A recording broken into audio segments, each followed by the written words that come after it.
आज की कहानी वृद्धाश्रम। रात को कार्तिक के मम्मी पापा घर आए तो कार्तिक ने उनके सामने एक अजीब सी जिद रख दी। वो कहने लगा कि मुझे दादी दादाजी नानी और नाना जी चाहिए। कार्तिक 9 साल का था। उसके मम्मी पापा एक ही कंपनी में काम करते थे। उनके ऑफिस चले जाने के बाद वो अकेला रह जाता था, इसीलिए उसका ध्यान रखने के लिए घर में एक नैनी रखी हुई थी। कार्तिक अपने मम्मी पापा की इकलौती संतान था, इसीलिए कार्तिक की हर इच्छा पूरी की जाती थी। कार्तिक के पास ढेर सारे खिलौने थे, पर नैनी और खिलौनों के साथ खेलते हुए वो ऊब चुका था। इसीलिए एक दिन उसने मम्मी पापा से कहा कि वो लोग उसे छोड़कर ऑफिस न जाया करें और उसके साथ घर में ही रहें। मम्मी पापा के लिए ऑफिस छोड़कर घर पर रहना संभव नहीं था, इसीलिए उन्होंने नैनी से कहा कि वो कार्तिक को पास के ही पार्क में रोज घुमाने के लिए ले जाया करे। उनका कहा मानकर नैनी कार्तिक को पास के ही एक पार्क में ले गई। शाम का वक्त था। पार्क में बहुत सारे लोग थे।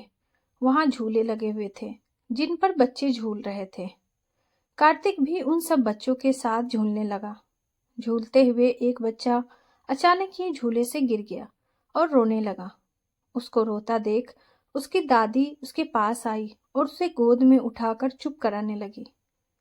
बच्चे को चुप कराने के लिए उसकी दादी ने पार्क में ही खड़े आइसक्रीम वाले से आइसक्रीम भी दिलवा दी। बच्चा चुप हो गया। नैनी ने भी कार्तिक के बिना मांगे ही उसे आइसक्रीम दिलवा दी। कार्तिक बहुत देर से उस बच्चे और उसकी दादी को देख रहा था। वो बच्चा फिर से कार्तिक के बगल में आकर झूलने लगा। ये तुम्हारी नैनी है?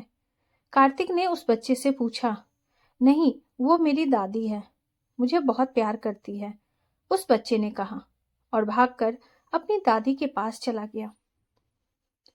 दादी, आपकी भी दादी है? कार्तिक ने अपनी नैनी से पूछा। नहीं, मेरी दादी तो अब इस दुनिया में नहीं है, पर नानी है और नाना जी भी, नैनी ने बताया। फिर कार्तिक और नैनी घर आ गए। रात को कार्तिक ने मम्मी पापा घर आए तो कार्तिक ने उनके सामने एक अजीब सी जिद रख दी। वो कहने लगा कि मुझे दादी दादाजी नानी और नाना जी चाहिए। उसके मम्मी पापा उसकी बात सुनकर चौंक गए। नैनी ने बताया कि पार्क में बहुत से बच्चे अपने दादा और दादी के साथ आते हैं। उन्हें देखकर ही कार्तिक के मन में यह बात आई। कार्तिक की मांग गलत नहीं थी, पर पूरी भी नहीं हो सकती थी, क्योंकि चारों में से कोई भी अब इस दुनिया में नहीं था। और रही रिश्तेदारों की बात, तो उसके मम्मी पापा दूसरे शहर में रहते और रिश्तेदार दूसरे शहर में थे। मम्मी पापा ने कार्तिक को समझाने की बहुत कोशिश की, मगर वो नहीं समझा। उसने नैनी के साथ पार्क जाना भी बंद कर दिया और हमेशा चुप चुप और चिढ़ा हुआ रहने लगा। कार्तिक की ऐसी हालत देखकर उसके पापा को एक उपाय सूझी। चलो आज हम दादाजी दादी नानी और नाना जी सबसे मिलेंगे, कार्तिक के पापा ने कहा। कार्तिक बहुत खुश हुआ। फिर उसके मम्मी पापा उसे एक वृद्धाश्रम ले गए। कार्तिक को देखकर वृद्धाश्रम के मौजूद वृद्ध लोग बहुत खुश हुए।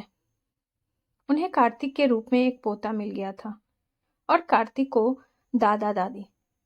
कार्तिक सभी के साथ खूब खेलता रहा। फिर वो लोग रोज शाम को वृद्धाश्रम के लोगों से मिलने जाने लगे।